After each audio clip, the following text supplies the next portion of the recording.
Usually when we talk about a blank slate, there's this, I don't know, this expectation of absolute freedom. Like a painter, right? You get a blank canvas, some oils, and the instructor just points at it and says, go create. Right, yeah.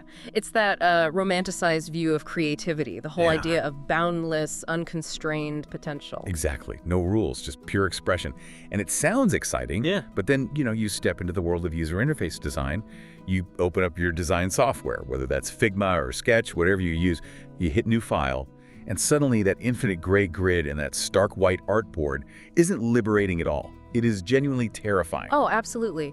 It's a literal physiological response. We joke about it, calling it Project Init Panic, but for a junior designer staring at a new project, there is a legitimate spike in cortisol. Wait, really? A cortisol spike? Yeah. Your brain is suddenly hit with this massive cognitive load because, well, you aren't even designing yet. You're just trying to establish the physical laws of the universe you're supposed to be operating in. Right. The questions just start spiraling immediately. I remember this so well. Like, what resolution am I supposed to use for a modern monitor? How high is a mobile tab bar these days? Did Apple just, change the notch size again? They always do. They always do. And how big should this headline be so it doesn't look absurd on a laptop, but still works on a tablet? It is completely paralyzing. I remember early in my career, just closing the laptop and walking away because I didn't want to make the very first click and just get the math wrong. Yeah, and that anxiety, it really stems from a fundamental misunderstanding of what digital design actually is. We treat it like painting, but it is much closer to architecture. Architecture. Exactly. You can't start choosing the paint colors for the living room if you haven't, calculated the load-bearing walls. And the problem is, a lot of self-taught designers or juniors fresh out of boot camps, they know how to use the software, but they don't know those architectural formulas. Which is exactly why we are dedicating today's deep dive to curing that specific paralysis. We are extracting the absolute core concepts from a really brilliant resource today, diving specifically into Chapter 31, which is called Starting a New Design, from the book Design User Interface. Such a great chapter. It really is. So our mission today is to break down these foundational design concepts for you, especially if you're someone just starting your career. We're going to help you build your own starting templates and define universally good practices completely from scratch. And the beauty of this really is that it transcends the software. Like, tools update, new plugins launch every single week, but the physics of human perception and mathematical proportions on a screen, those are absolute. Yeah, they're the bedrock. Exactly. When you understand the math behind a layout, you never have to guess again. You completely eliminate the decision fatigue that causes that blank canvas panic. Okay, so let's tackle the biggest, most intimidating canvas first, which is the web project. If you're designing a landing page or a SaaS dashboard, that canvas is massive. And honestly, I used to think web design was easier than mobile because you had so much room to breathe. Oh, that's a classic trap. But all that space just means you have way more room to completely mess up the hierarchy. Yeah, because space is highly volatile. Unconstrained space leads to floating elements, disconnected logic, and an interface that feels literally physically exhausting to navigate. I mean, if you look at the evolution of web design, we used to design for 800 by 600 pixel monitors. Oh man, the good old days. Right, then it was 1024. Now we have these ultra-wide curved displays, so if you don't constrain your design, it will literally break across different environments. So jumping into Chapter 31 of Design User Interface, there is a very specific hard mathematical rule for absolute beginners setting up a web project. It dictates that your starting artboard should be exactly 1,440 points wide. And that number, it isn't pulled out of thin air, is it? Not at all. 1440 is the sweet spot. It represents a vast majority of modern laptop screens, so it specifically gives you a highly realistic, widely applicable environment. Okay. It's wide enough to allow for complex desktop layouts like, sidebars, main content areas, secondary panels, but not so wide that you are designing for a niche edge case like some massive 4K gaming monitor. It grounds you in reality. And what about the height? Well, the height is entirely variable based on your content. A page scrolls infinitely right. But that 1440 horizontal constraint, that is your foundation. Okay, but here's the irony. You set up this 1440 point artboard, and the very next rule is that you absolutely cannot put your core content all the way across it. You have to establish they call it a safe space within that canvas. And the magic number for that safe space is 1,220 points. Yeah, this is where the architecture really begins. A 1220-point safe space perfectly centered inside a 1440-point artboard. I used to make this mistake constantly. I would look at a massive monitor and think, wow, look at all this real estate. I'm going to stretch this paragraph of text all the way from the left edge to the right edge. And let me guess, it looked terrible. It looked terrible, but I didn't know why it looked terrible at the time. Well, it looks terrible because of human physiology, specifically how our eyes read. We read in these things called saccades. Saccades. Yeah, saccades. They're rapid eye movements from one fixation point to another. When a line of text is stretched across a 1440-point screen, it requires a massive physical sweep of the eyes, and sometimes even like a micro movement of the neck. Oh, wow. I never thought about the neck. Yeah, and when the eye reaches the end of that incredibly long line, it has to travel all the way back to the left side to find the start of the next line. If the distance is too great, the eye literally loses its place. It creates immense cognitive strain. It's exhausting. It feels like you're watching a tennis match just to read an About Us page. Exactly. The optimal reading length is roughly 60 to 80 characters per line. By constraining your core content to a 1220-point central column, you are actively preventing that physical fatigue. So I like to think of the 1440-point artboard like a literal theater stage. The whole stage is 1440 points wide, wall to wall. But that 1220-point safe space right in the middle, that is the spotlight. Oh, I love that analogy. Thanks. The extra space on the side, so those 110 points on the left and 110 points on the right, those are just the wings of the stage. That is where your background colors can bleed out. Right, the non-essential stuff. Exactly. Like if you have a beautiful dark blue hero section, let that color stretch all the way across the 1440 stage. Let your decorative background elements live in the wings. But the actors, the actual text, the input fields, the buy now buttons, they have to stay in the light. They never ever step out of that 1220-point safe zone. That is a perfect visualization. The wings provide the atmosphere, the branding, the immersion, but the spotlight is where the narrative actually happens. Now, the obvious question a beginner might ask is, why 1220? Like, why not an even 1200? Or a flat 1000? Right, because 1200 sounds so much cleaner to the brain. It sounds cleaner, but 1220 is a mathematical powerhouse when it comes to layout geometry. It syncs absolutely perfectly with an 8-point grid system. Okay, let's slow down and really unpack the grid, because this is where I see junior designers just hit a massive wall. You have your 1220 spotlight, but if you just start dropping text and images into that space arbitrarily, it's going to look like a ransom note. It really is. You need scaffolding. Precisely. You need a grid, and specifically for a 1220-point safe space, the standard is a 12-column grid. When you do the math, it works out flawlessly. Break the math down for me. Sure, so you have 12 columns, each exactly 80 points wide, and between those columns you have gutters, which is the empty space that separates the content, and you have 11 gutters at exactly 24 points wide. Okay, so 12 columns at 80 points, 11 gutters of 24 points. Yes. Add all that up, and it equals exactly 1220.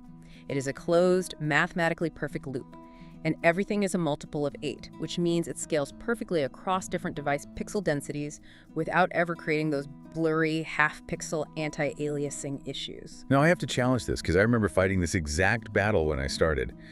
A 12-column grid sounds incredibly complex for a beginner.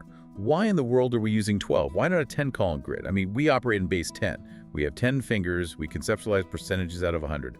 A 10-column grid feels so much more intuitive to a human brain. It does, until you actually try to build a modern website with it. The supremacy of the 12-column grid has nothing to do with how we count, and absolutely everything to do with how we divide space. It's about component architecture. Yeah. Think about the most common layouts you interact with every single day on the web. Okay, e-commerce product grids, pricing pages, feature lists. Exactly. Let's take a standard sauce pricing page. Almost universally, you have 3 options, right? Basic, Pro, and Enterprise. If you are using your intuitive 10-column grid, how do you divide 10 columns by 3 cards? Well, you can't. You get like 3.333 columns per card. And design software operates in pixels, not recurring fractions. So if you try to force a 10-column grid to hold 3 equal cards, the software has to render fractional pixels. The edges of your cards become blurry, the layout feels subtly cheap, and the user might not know why, but it registers as a lack of polish. Furthermore, when you actually write the code for that layout, Flexbox or CSS grid systems struggle with those unresolvable fractions. So that's where the 12-column grid flexes its muscles, because 12 is arguably the most highly divisible small number we have. Exactly. 12 divides cleanly by 1, 2, 3, 4, and 6. So if I have those 3 pricing tiers, each card takes up exactly 4 columns. perfectly clean. Yes. And if you have 4 team member headshots in an About Us section, each headshot takes up exactly 3 columns. If you have 2 massive promotional banners, they take up 6 columns each. A 12-column grid gives you maximum architectural flexibility. You can build almost any component structure without ever breaking the math. That makes total sense. You're building a foundational grid that anticipates your future layout needs. But here's the massive contradiction that I found fascinating in the UI design text. Yeah. You spend all this time setting up this mathematically perfect, rigid 12-column grid. You align your typography, your buttons, your forms. And then the secret to making it look professional is to intentionally break it. Yes. The rule of breaking the grid. It sounds counterintuitive, I know, but it is the defining characteristic that separates an amateur layout from a senior-level design. Explain the psychology there. I mean, why build a cage if we're just going to let the animals out? Because the human brain is a highly efficient pattern-matching engine. We crave order and predictability for core functions. When a user looks at a website, their brain is subconsciously scanning for reliability. If your text, your navigation, and your functional buttons are perfectly aligned to that 12-column grid, it signals competence. It says, this company has their act together. It is safe to put my credit card information here. Right. If the text is misaligned, it feels like walking into a bank where the vault door is hanging off its hinges. You just don't trust it. Exactly. Trust is built on alignment. However, if everything is perfectly locked to that grid, if every single element starts and stops exactly on a column line, the brain registers it as a spreadsheet. It becomes sterile, predictable, visually exhausting in its own boring way. The brain just stops paying attention because there are no surprises. It just flatlines. Yes. So, once you have established trust with your functional elements, you introduce visual tension by consciously breaking the constraints with decorative elements. I love that phrase, visual tension. What does that actually look like in practice? Well, imagine you have a beautiful, crisp layout of text in the left 6 columns. It's perfectly aligned. But behind that text, there is a vibrant, abstract background shape, maybe a fluid 3D render or a massive, dramatic photograph. Instead of keeping that photograph constrained to the right 6 columns, you let it bleed across the gutter. You let it drop down past the horizontal constraints of the section. You let it drift slightly into the 110-point wings of the stage. Oh, so it creates a sense of depth, like the rigid text is floating on top of this organic, unconstrained world. Precisely. It tells the user's eye, we have order, but we also have life. It mimics the real world where structured buildings exist within organic landscapes. But the crucial caveat here, and this is where juniors often get it wrong, is restraint. If every element breaks the grid, you don't have visual tension, you just have chaos. It's visual noise. The grid exists so that when you break it once or twice, the break actually has impact. It's like a jazz solo. A saxophone going completely off script only sounds incredible because the bass and the drums are holding down a rigid, predictable rhythm underneath it. If everyone plays a solo at the same time, it's just noise. A fantastic analogy. The grid is your rhythm section. Okay, so we have our artboard, we have our 1220 safe space, we have our 12-column grid, and we know how to play jazz with it. But steering at 12 empty columns is still intimidating. We have to actually populate this canvas. So let's talk about the flow of information, specifically on landing pages, because landing pages are essentially high-stakes psychology tests. They absolutely are. A landing page has a singular directive, which is keep the user scrolling and convince them to take an action. And pacing is your primary weapon. I see so many portfolios where a junior designer has built a landing page, and it's just the exact same layout block repeated 5 times down the page. Image on the left, text on the scroll around, image on the left, text on the right. And maybe they try to spice it up by making the background of one section white and the next section light gray, but it still feels like walking through an endless, boring hallway. That is the definition of visual habituation. When the optic nerve and the brain process a specific layout, they dedicate resources to understanding how to extract information from it. Once it figures it out, picture here, words there, it optimizes. If you present that exact same layout again immediately, the brain says, I already know how this works, there's nothing new to figure out. And the user's attention just drops off a cliff. They stop reading and start mindless scrolling. Exactly. Changing the background color to a slightly darker gray doesn't change the cognitive path. You have to change the structure to re-engage the brain. So how do we design that pacing? The concepts we pulled from design user interface paint a great picture of alternating content density. Think of it like a heartbeat, right? If you have a section with a massive, bold headline and very little supporting text, that's a loud section. It's fast to read. To balance that, you anchor it with a massive high-fidelity image that spans multiple columns. Right, it forces the user to slow down and process the visual. Right. But then, as they scroll down to the next section, if you need to explain the technical specs of your software, which is a lot of text, you don't pair it with another giant image. That'd be overwhelming.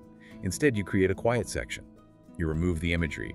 You take that heavy block of text and split it across 3 columns so it's easily digestible. You're managing their cognitive stamina, fast sections, slow sections, high visual density, low visual density. And when you finally get to the call to action, the CTA, the Start Your Free Trial button, you don't bury it in a complex layout. You isolate it. You put a short, punchy headline, perfectly centered on the screen, put the button right underneath it, and surround it with massive amounts of empty space. You give it like a 300-point margin on top and bottom. That isolation acts as a visual funnel. By removing all other stimuli, you're forcing the user's eye directly to the only actionable element on the screen. It is an incredibly effective pattern. But while we want to experiment with pacing in the body of the page, there are areas where experimentation is actually detrimental, the top and the bottom, the header and the footer. Yes, the structural anchors. This is where you rely on universally understood safe patterns. Let's look at the header. The text outlines a structure that we see on almost literally every website, and it works for a very specific reason. Logo on the far left. And as a quick aside, the rule here is that the logo should never take up more than 2 layout columns. Yes, resisting the classic client feedback of make the logo bigger. If a logo spans 3 or 4 columns, it destroys the vertical hierarchy of the page. It screams at the user instead of politely introducing the brand. 2 columns maximum.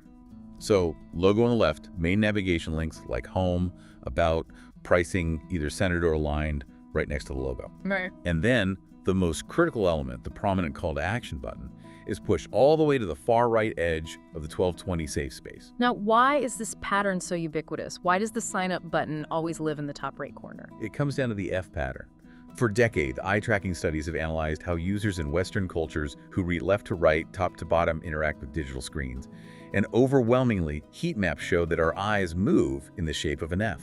Walk me through the exact path of the eye when a page loads. Sure. When a page renders, your eye instinctively snaps to the top left corner. It's a habit ingrained from reading books. So what do we put in the top left? The logo. It instantly answers the subconscious question of where am I? It grounds the user. Okay, so I know I'm on the right website. What happens next? Then, following the path of least resistance, the eye makes a rapid horizontal sweep across the top of the page, moving left to right.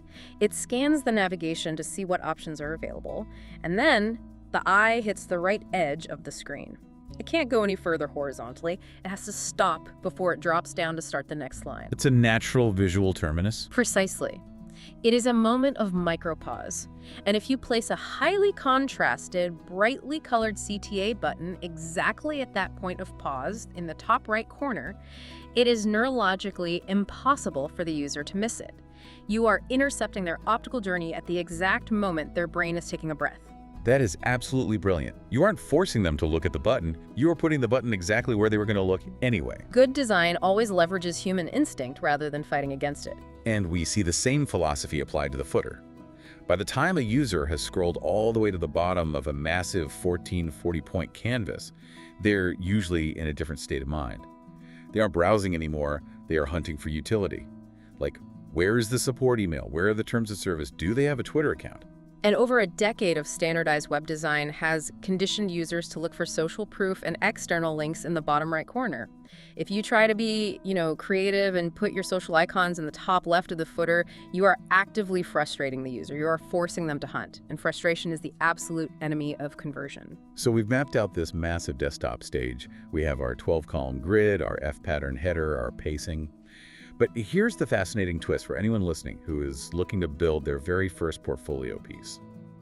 If you are a junior designer staring at that giant canvas, the sheer amount of space, even with a grid, might actually make your project in it panic worse. Oh, it is overwhelming. The permutations of what you could do are nearly infinite. Exactly, which is why Chapter 31 of Design User Interface makes an incredibly strong recommendation. It says the absolute best place to build your confidence and cure your blank canvas syndrome isn't on the web at all. It's in the palm of your hand. It recommends starting your portfolio with a mobile app screen. It is profound advice because it relies on the psychological concept of constraint breeding confidence. When you have a 1440-point canvas, you have to invent the structure. When you design for a mobile screen, let's say a standard 390-point width, the physical hardware restricts your choices. Physics takes the wheel. Exactly. On a mobile screen, a button really only has a few optimal sizes to be tackable by a human thumb. Typography can only be so large before it forces a line break every 3 words. By severely restricting your options, the cognitive load plummets. You can execute a design faster, see a finished product sooner, and build the momentum and self-esteem necessary to tackle larger projects. But there is a massive trap here, a trap that I fell into, and that I see hundreds of juniors fall into on platforms like Dribbble or Behance. The text explicitly warns against the trap of generic UI. Because mobile design feels so standardized, the temptation is to heavily rely on Google's material design components or Apple's human interface guidelines. This is a critical distinction. Both material design and Apple's iOS guidelines are masterpieces of systematic architecture. They've solved the math of accessibility, touch targets, and contrast. So for beginner, the logic is, well, why reinvent the wheel? I'll just drag and drop an Apple tab bar, a Google list card, an iOS toggle switch, and I'll have a perfect app. And it will be a perfect, highly functional app. But I like to compare this to entering a neighborhood bake-off. A bake-off, let's hear it. Yeah, if you enter a baking competition and you bring a package of store-bought Chips Ahoy cookies and put them on a plate, no one is going to spit them out. They taste fine. They are a perfectly functional, mathematically engineered cookie. But you aren't going to win any prizes. Nobody is going to ask you for your recipe. And the judges are going to immediately forget you exist. That is the exact reality of the job market. If you want to get noticed by recruiters who are scrolling through hundreds of portfolios a week, mind you, you cannot bring store-bought cookies. Yeah. If your mobile app looks like a wireframe built entirely out of default Apple components, they will just scroll right past it. It doesn't tell them anything about you. Yeah. Recruiters and hiring managers aren't just looking for someone who knows how to arrange pre-made blocks. They are looking for visual problem solvers. They want to see how you handle typography when you aren't using San Francisco. They want to see how you establish brand identity, how you manipulate shadow and elevation, how you craft custom iconography. If you hide behind Google's design system, you are essentially masking your actual skill level. To build creative confidence, you really must design these components from scratch. Okay, so we are committed to baking from scratch. We aren't relying on pre-made components from the tech giants, but that brings the panic right back. I mean, if I'm not dragging and dropping Apple's header component into my file, how do I know where things go? How do I map out the top of the phone screen? We all know the top of a phone is a logistical nightmare. It is, without a doubt, the most volatile piece of real estate in digital design. Let's break down the anatomy for a second. At the very top, you have the status bar. That's the thin strip that shows the time, your Wi-Fi signal, and your battery. Just beneath that, you have the nav bar, or what Android calls the action bar. That's the area that holds the page title, maybe a back button on the left, and a profile icon on the right. And historically, memorizing the exact pixel height of these two bars was an absolute nightmare. A nightmare that constantly changed. Because Apple would release a new iPhone, and suddenly there's a physical notch cut into the screen, so the status bar has to get taller. Then 2 years later, the notch becomes a dynamic island, and the math changes again. Android manufacturers have hole punch cameras, teardrop cameras. If you try to memorize the numerical heights, your knowledge is obsolete in 6 months. The book acknowledges this exact futility. Trying to memorize shifting integer heights is completely pointless, so it offers a deeply practical, profoundly simple hack. I love this hack so much because it feels like cheating, but it's actually just working smart. Instead of looking up developer documentation and typing abstract pixel heights into your software, just pick up your actual phone. Open a native app, like the Apple Settings app or the Messages app, where there is a very clear, distinct visual line where the top navigation ends and the scrollable content begins. Take a screenshot on your phone, send that screenshot to your computer, and drop it directly onto your blank 390-point artboard in Figma or Sketch. It will fit perfectly because it's a one-to-one capture of the exact environment you are designing for. Exactly. Then, all you do is grab the ruler tool, pull a horizontal guideline down, and drop it exactly on the pixel where the nav bar ends in the screenshot. Then you delete the screenshot. Boom, you are done. You have your top boundaries perfectly defined. This method is so powerful because it fundamentally shifts the designer's cognitive state. It transitions you from abstract mathematics to spatial reality. When you just type 88 pixels into a height box, the brain really struggles to contextualize what that actually means for the layout. But when you overlay a real screenshot, you are visually confirming the proportion. You're grounding your layout in the physical reality of the device. It's the difference between trying to draw a map from memory using GPS coordinates versus just placing a piece of tracing paper over the map and drawing the borders. And the immediate psychological benefit is massive. The anxiety of getting the numbers wrong completely evaporates. You instantly have your blank artboard divided into 3 highly functional sections: the sacred space of the status bar, the functional space of the nav bar, and the remaining playground, which is your actual design space. Okay, so we've hacked the top of the screen, we have our vertical boundaries locked in, but now we have to define the sides of the mobile canvas. And according to the principles in design user interface, this is where many mobile designs quietly, almost invisibly fail. Yes, the margins. Because the mobile screen is so narrow, the margin dictates the entire breathing rhythm of the app. If you get the margins wrong, the design will either feel suffocatingly tight or just awkwardly disjointed. The recommendation for beginners here is to start with a soft grid. Before you try to draw a complex 4-column or 6-column internal grid for your mobile app, just establish your left and right margins. Draw 2 vertical lines down the sides of the screen and treat them as impenetrable concrete walls. These are the lines your content absolutely does not cross. The necessity of strict margins comes down to a phenomenon called optical shifting. Let's say you were building a list of recent transactions for a banking app. You set your left margin to 16 points. But because you are eyeballing it instead of using a rigid guide, your right margin ends up at 17 points. The 1 pixel difference, most people would say, who cares? No one can see 1 pixel on a high-resolution retina screen. They can't consciously see the pixel. But human peripheral vision is an evolutionary marvel designed to detect minute asymmetries in our environment. When the left margin is 16 and the right is 17, the mathematical center of your entire content column is shifted half a pixel to the left. And what did that do to the rendering?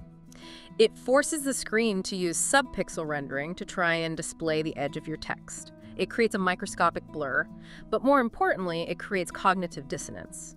As the user scrolls, the brain senses that the visual weight of the screen is leaning slightly to the left. It feels unbalanced, like a picture frame that is hanging a quarter inch off level. The user will never email you to say, hey, your margin is off by 1 pixel, but they will delete the app because it feels cheap or unpolished. Locking in symmetrical side margins is the single most important structural decision you make on mobile. So to save us from optical shifting, what are the magic numbers? How wide should these margins be? The book relies heavily on multiples of 8, which we discussed with the web grid. And for a beginner's first mobile project, it cuts through all the theory and gives 2 very specific numbers. It strongly advises setting your safe margins at exactly 24 points, or 32 points. 24 or 32, those are your 2 golden keys. But the immediate question is context. When do I use 24, and when do I use 32? Does it really matter which one I pick? It matters deeply, because the margin dictates the density and the emotional tone of the app.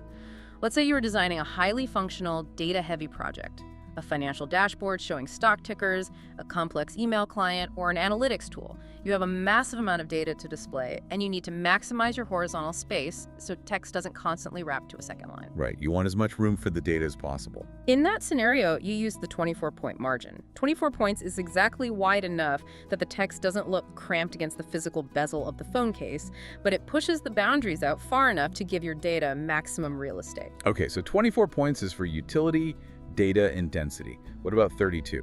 You use 32 points when you want to elevate the emotional resonance of the app. Think of a high-end luxury fashion e-commerce app, or a calming meditation app, or a beautiful long-form editorial article. By pushing the margins inward to 32 points, you are dramatically increasing the negative space on the edges of the screen. And in design, negative space is directly correlated with luxury. Exactly. Think of a high-end boutique versus a discount warehouse. The discount store packs every square inch with product. The luxury boutique puts 1 bag on a pedestal with 10 feet of empty space around it. The 32-point margin forces your content into a narrower, highly curated central column. It tells the user, this content is special. We are giving it room to breathe. But the cardinal rule, regardless of whether you choose the dense 24-point margin or the luxurious 32-point margin, is that those lines are absolute. No content, no text, no icons, no interactive buttons can ever exceed that space. Just like the web, only background colors or full bleed decorative images can push past the margin to the edge of the glass. Adhering to that rule is what creates the invisible pillar of structure that makes an app feel professional. So look at where we are. We have the top locked in with our screenshot hack. We have the sides locked in with our 24 or 32-point margins. We essentially have this perfectly calculated, incredibly safe little bounding box to work inside. The panic is gone. But the hardest part is still ahead. How do we actually populate this carefully calculated box with our ideas without ruining the balance we just worked so hard to establish? This is where we introduce the final and undoubtedly the most transformative technique from the book. It is a workflow methodology that completely changes how you interact with your canvas. Let's talk about block framing. When I first read about block framing, it felt like someone had handed me a superpower. Because normally when you start designing, you want to jump right into the fun stuff. You want to pick the perfect typography. You want to scour Unsplash for a gorgeous, moody photograph. You want to tweak the multi-layered drop shadow on a primary button. It's the dopamine hit of visual design. Yes. And 3 hours later, you have one spectacularly beautiful button, and the rest of the screen is an absolute unstructured disaster. You lose the forest for the trees. Block framing violently stops that process. It acts as a cognitive barrier between structure and style. Instead of drawing real text and importing real images immediately, block framing requires you to draw rough, solid bounding boxes, just simple gray or lightly colored rectangles that represent where the content will eventually go. You are essentially building the plumbing and the framing before you pick out the curtains. You draw a massive gray square where the hero image will be. You draw a thin, dark gray rectangle where the headline will go. You draw 3 small circles where the user avatars will sit. And because you are stripping away the distraction of photos and fonts, you are forced to evaluate the layout purely on its spatial merits. You use these bounding boxes to ensure a perfectly aligned hierarchy based solely on those margins you just set. You are answering the fundamental architectural question of where does this go and how big is its footprint, without getting sidelined by what does it look like. And the specific workflow that the text outlines for this is incredibly clever. I call it the 10% opacity trick. So you've drawn all your gray blocks, you've aligned them perfectly to your 24-point margins. The spacing between the blocks is consistent. Then you select all those blocks, group them together, and you lock the group so you can't accidentally nudge it with your mouse. Finally, you take the opacity slider for that entire group and drop it down to 10%. They become ghosts. Exactly. You have these ghostly, transparent guidelines floating on your canvas. And then, and only then, do you start the actual visual design. You pour the real content inside those boundaries. You bring in your high-res photo and mask it directly over the ghost square. You select your typography and type the real headline exactly inside the bounds of the ghost rectangle. You are pouring the concrete over the rebar. The rebar is ugly, but if it isn't there, the concrete cracks. Now, here is where the application of block framing requires a highly technical, fascinating understanding of typography. Because fitting a photo into a box is easy, but fitting text into a block frame introduces the descender rule. Yes. I was hoping we would get to this because when I first tried block framing, typography is where I hit a wall. I drew my block frame for a paragraph of text, I typed my text into the box, but my lowercase letters kept poking out the bottom, and when I tried to shrink the font to force them inside the box, the whole line looked misaligned and tiny compared to the image next to it. This is a classic junior struggle, and it comes from treating a line of text like a solid brick of pixels. Typography is highly irregular. Yeah. You have the baseline, which is the invisible line the letters sit on. You have the x height, which is the height of a lowercase x. And you have the cap height, which is the literal top flat edge of a capital letter, like an H or a T. Right. The rule for block framing typography is that the cap height must align perfectly to the top boundary of your ghost box. Keep the top mathematically flush. Makes perfect sense. But the bottom is the problem. The bottom is where you have to understand visual weight. The text explicitly states that it is perfectly okay and in fact mathematically necessary for the descenders of lowercase letters to dip completely outside the bottom boundary of the block frame box. Just to clarify, descenders are the tails that drop down, like the tail of a lowercase y, aj, ap, or g. Exactly. Those tails drop below the baseline. The block frame you drew represents the core visual mass of the text, the x height and the cap height. If you try to force the bottom tail of a Y to stay inside the block frame, you will end up pushing the entire core body of the text too high. Optically, the text will look like it is floating above the element next to it. It throws off the entire horizontal rhythm of the row. Precisely. The visual weight of a word is determined by its solid center, not its extreme pixel limits. So align the cap height to the top of the box and let the descenders hang out of the bottom. It feels like you are breaking the rule, but it is a nuanced detail that marks the difference between an amateur layout that feels off and a senior level layout that feels locked in. That is such a massive pro tip. Let the tails hang out. And once you've done that, once you've poured your images into the boxes, set your typography, let your descenders hang, you reach the most satisfying moment in the entire design process, the big reveal. It is incredibly rewarding. You go to your layers panel, you find that group of 10% opacity block frames, and you simply click the hide icon. You turn off the scaffolding, and suddenly, your layout mysteriously and naturally just makes sense. It feels like magic when you first do it, but it's really just the inevitable result of disciplined, invisible geometry. It's the ultimate cure for project in a panic.